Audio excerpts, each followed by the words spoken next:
जान है। अगला टॉपिक क्षारक।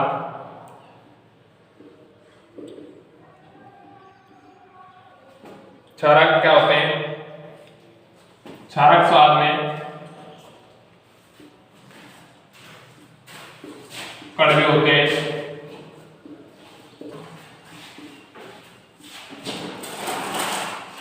अगर हम क्षारकों का स्वाद चखें तो स्वाद चखने पर वो कैसे होते हैं? कड़वे होते हैं। नंबर 2, क्षारकों को स्पर्श करने पर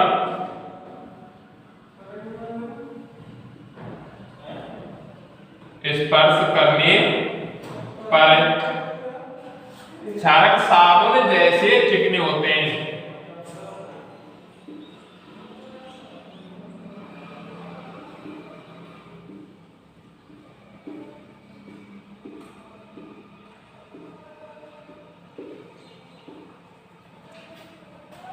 नंबर 3,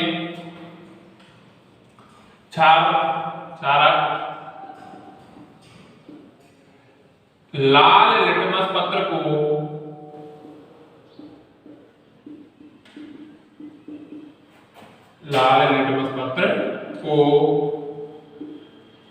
नीला कर देते हैं।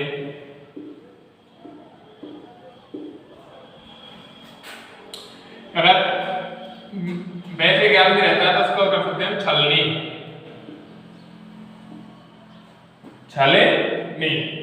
छाफोर क्षारक, लाफोर लाल, निफोर नीला। यानी क्षारक लाल लिटमस पत्र को नीला कर देते हैं। और नंबर 4 होता है क्षारक जलीय विलयन में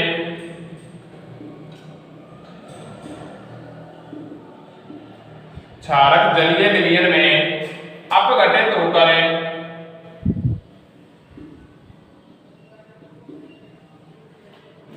OH धनायन देते हैं या हाइड्रोक्सिल आयन देते हैं।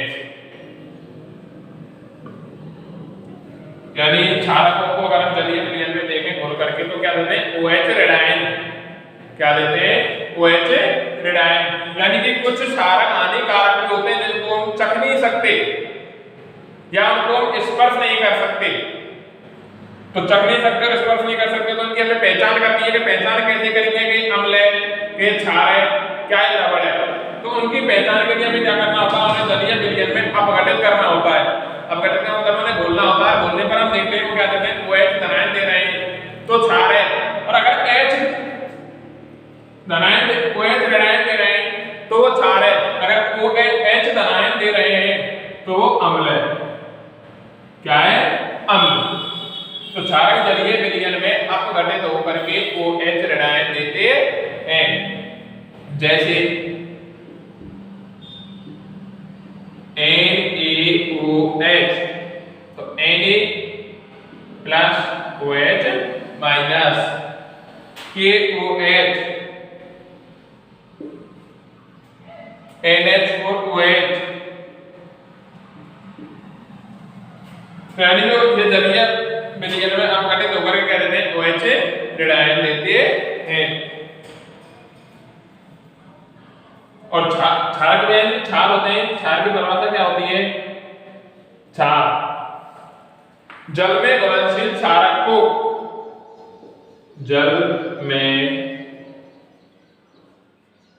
घुलनशील क्षारक को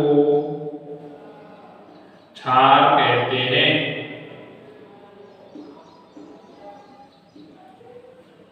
यानी ऐसा क्षारक जो जल में आसानी से घुल जाता है उसे हम क्या कहते हैं? क्षार कहते हैं।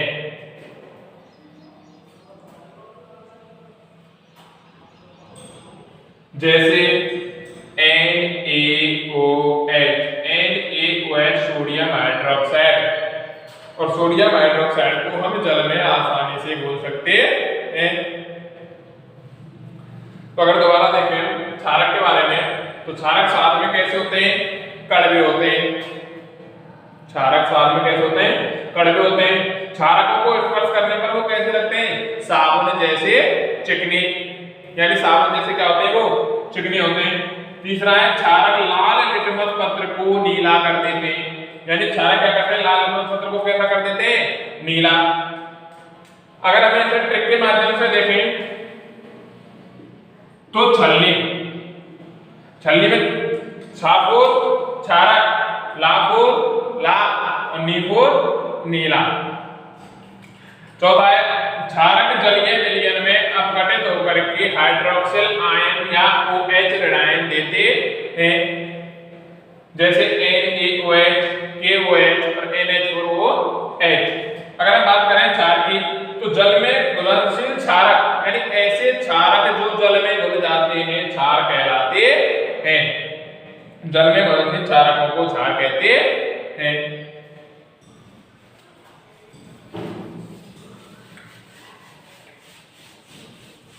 तो ये होते हैं क्षार और अम्ल।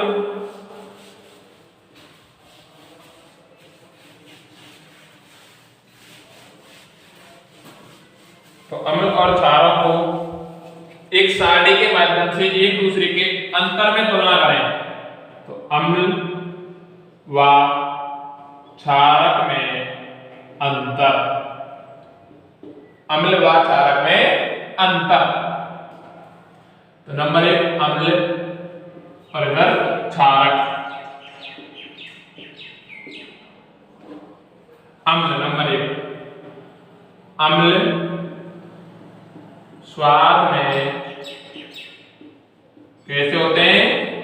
खट्टे। अम्ल स्वाद में खट्टे होते हैं। क्षारक, क्षारक स्वाद में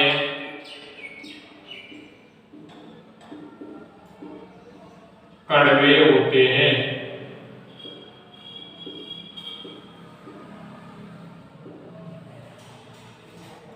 नंबर 2 क्षारक स्पर्श करने पर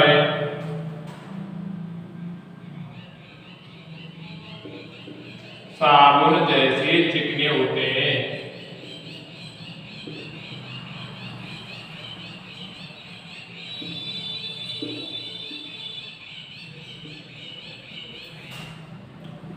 यानी अम्ल नीले लिटमस पत्र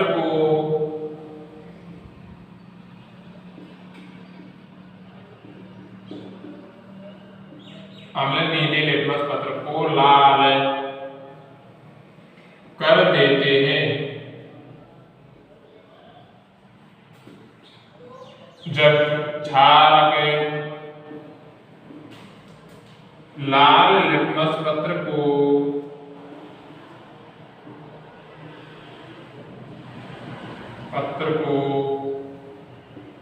नीला कर देते हैं।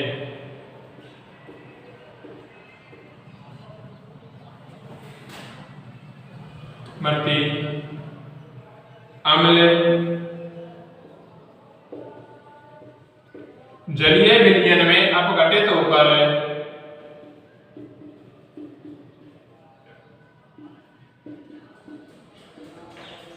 अम्ल जलीय विलयन में अपघटित होकर H धनायन देते हैं,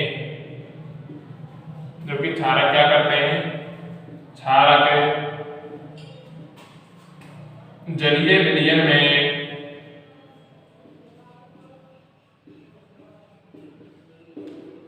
अपघटित होकर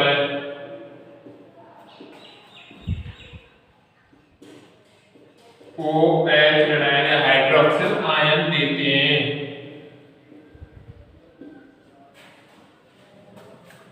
जैसे HCl, H2SO4, CH3COOH आदि। जैसे NaOH, KOH आदि। ये हो गए हमारे अम्ल एवं क्षार, अम्ल एवं क्षार। अब देखो यानी जो प्रकृति में पदार्थ पाए जाते हैं, कुछ तो होते हैं जो अम्ल होते हैं और कुछ ऐसे होते हैं जो क्षार होते हैं। तो तीसरा होता है जो ना तो अम्ल होते हैं ना ही क्षार होते हैं, या वो अम्ल भी होते हैं और या वो क्षार भी होते हैं। तो इसे हम क्या कहते हैं, तो वो क्या होता है, सूचक। क्या होते हैं, सूचक। और हमें सूचकों से कैसे पहचान करनी है कि ये अम्ल है कि क्षार है।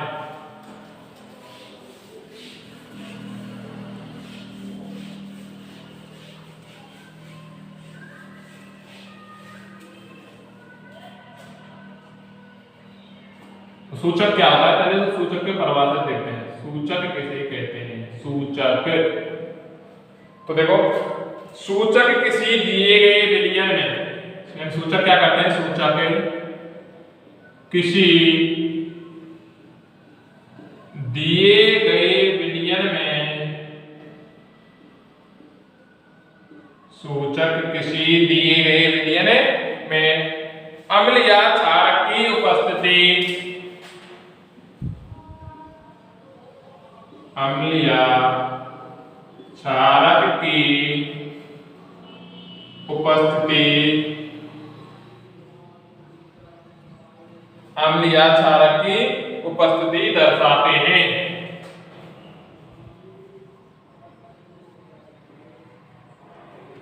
यानी सूचक क्या करते हैं, सूचक किसी दिए गए विलयन में अम्ल एवं क्षारक की उपस्थिति को दर्शाते हैं कि इस विलयन के अंदर अम्ल है या क्षार।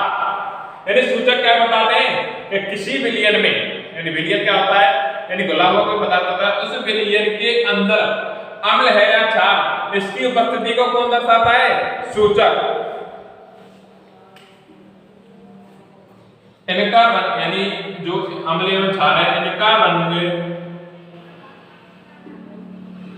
इनका रंग या गंध,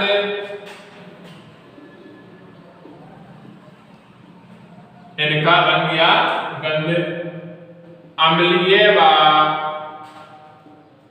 क्षारकीय माध्यम में बदल जाती है। यानी जो सूचक होता है उसके अंदर के रंग है, वो रंग और गंध दोनों अम्लीय व क्षारकीय माध्यम में बदल जाते हैं। यानी रंग और गंध को अम्लीय व क्षारकीय माध्यम में बदलने पर ही हम उनके बारे में क्या कर सकते हैं, पहचान कर सकते हैं कि ये अम्ल है कि क्षार। तो सूचक क्या होता है, सूचक किसी दिए गए विलयन में अम्ल या क्षारक की उपस्थिति को दर्शाते हैं। इनका रंग या गंध अम्लीय व क्षारक माध्यम में बदल जाते हैं। अगर रंग और गंध अगर बदलेंगे तो ही हम उनकी पहचान कर सकते हैं। यानी जैसे अम्ल है, अम्ल क्या करता है, नीले लिटमस को लाल कर देता है, और क्षार क्या करता है, लाल लिटमस को नीला कर देता है। तो उनके रंग में क्या हो रहा है, परिवर्तन हो रहा है। तो रंग में परिवर्तन होगा या गंध में परिवर्तन होगा, तभी हम अम्लीय एवं क्षारकीय के बारे में पहचान कर सकते हैं। और इसका अर्थ कौन करते हैं, सूचक। सूचक कितने प्रकार के होते हैं, सूचक 3 प्रकार के होते हैं।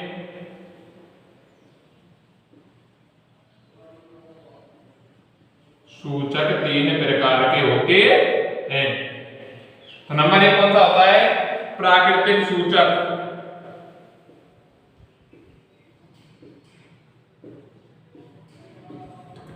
नंबर 2 कृत्रिम सूचक, कृत्रिम व संश्लेषित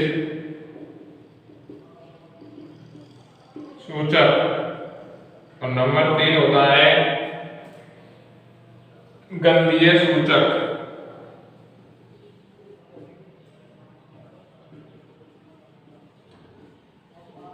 तो सूचक कितने प्रकार के होते हैं, 3 प्रकार के, प्राकृतिक सूचक, कृत्रिम व संश्लेषित सूचक व गंधीय सूचक। तो देखो आपने ये 2 शब्द पढ़े होंगे, प्राकृतिक और कृत्रिम। प्राकृतिक और कृत्रिम, यानी प्राकृतिक क्या होते हैं, प्राकृतिक शब्द से ही पता चलता है, प्राकृतिक यानी जो हमें प्रकृति से प्राप्त होते हैं वो तो होते हैं प्राकृतिक। और कृत्रिम,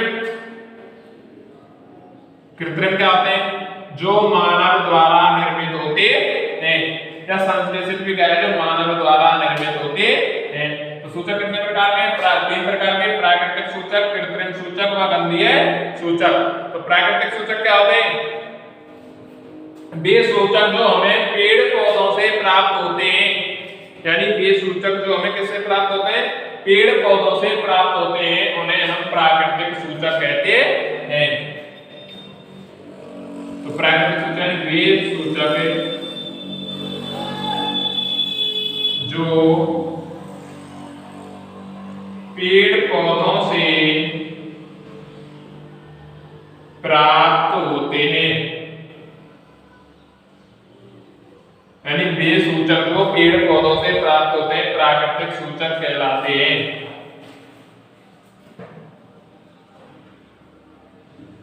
प्राकृतिक सूचक कहलाते हैं।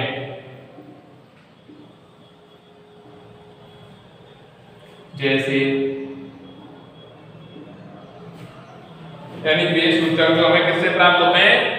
पेड़ पौधों से। और पेड़ पौधे हमें किससे प्राप्त होते हैं? प्रकृति के अंदर। प्राकृतिक सूचक जैसे अगर हम बात करें अम्ल और क्षार के अंदर, अम्ल व क्षार, अम्ल और क्षार में अगर हम बात करें लिटमस की, किसकी बात करें? लिटमस की। तो लिटमस में यानी अम्ल में तो कैसा होता है? लाल, और क्षार में कैसा होता है? नीला। यानी लिटमस अगर अम्ल में कैसा होगा?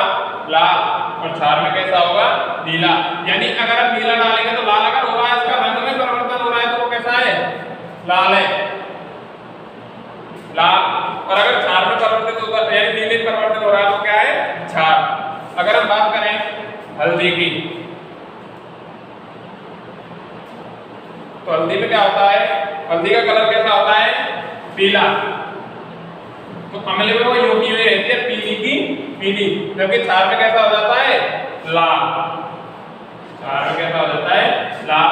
कभी आपने जैसे कि किसी कपड़े पर साबुन का, सब्जी का दाग लगने पर हम उसमें जो साबुन लगा लेते हैं तो उसका कलर कैसा हो जाता है? लाल हो जाता है। तो हम उसकी पहचान कर सकते हैं साबुन को स्पर्श कराने पर वो क्या है? क्षार है। क्या है? क्षार। अगला है कृत्रिम सूचक।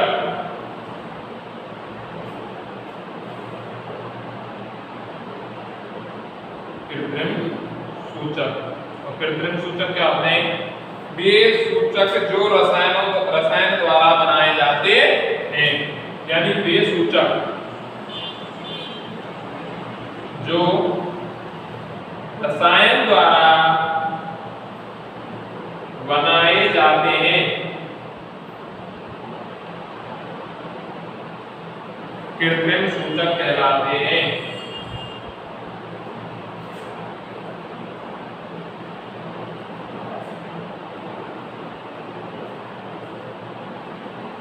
जैसे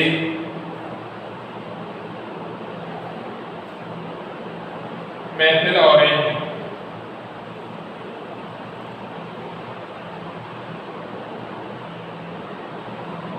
मेथिल ऑरेंज का अगर हम कलर के बारे में बात करें तो इनके कलर क्या हो जाते हैं? डिफरेंट हो जाते हैं। और अगला है गंधीय सूचक।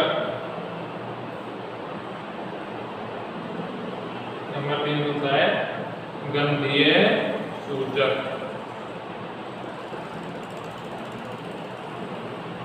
यानी गंधीय सूचक क्या होते हैं? जिन पदार्थों की गंध अम्लीय व क्षारीय के माध्यम में बदल जाती है। जिन पदार्थों की गंध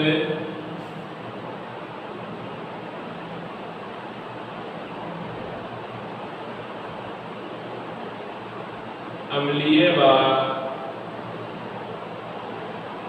क्षारकीय माध्यम में बदल जाती है।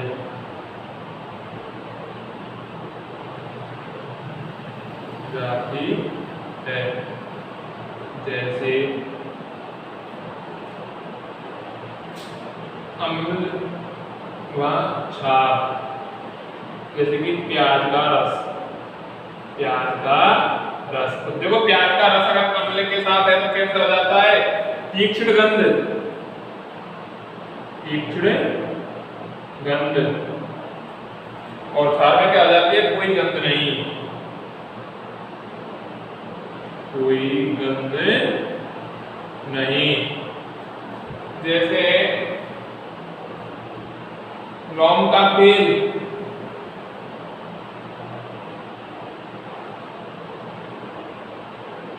तो लौंग के तेल में कैसी रहती है, अम्ल में समान चेंज नहीं होती, और क्षार में क्या रहती है, कोई गंध नहीं।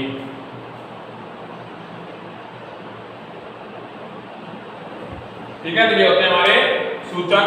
सूचक क्या होते हैं, किसी दिए गए विलयन में अम्ल या क्षारक की उपस्थिति दर्शाते हैं। यानी सूचक कौन होते हैं, तो कोई विलयन होता है, उस विलयन में अम्ल व क्षारक की उपस्थिति को क्या कर रहे हैं, दर्शा रहे हैं। यानी का रंग या गंध अम्लीय व क्षारकीय माध्यम में बदल जाते हैं। सूचक कितने प्रकार के होते हैं, 3, प्राकृतिक सूचक, कृत्रिम सूचक व गंधीय सूचक। यानी प्राकृतिक सूचक वे सूचक जो हमें पेड़ पौधों से प्राप्त होते हैं, प्राकृतिक सूचक कहलाते हैं। जैसे अम्ल यानी लाल और नीला, यानी अम्ल क्या होते हैं, जो नीले लिटमस को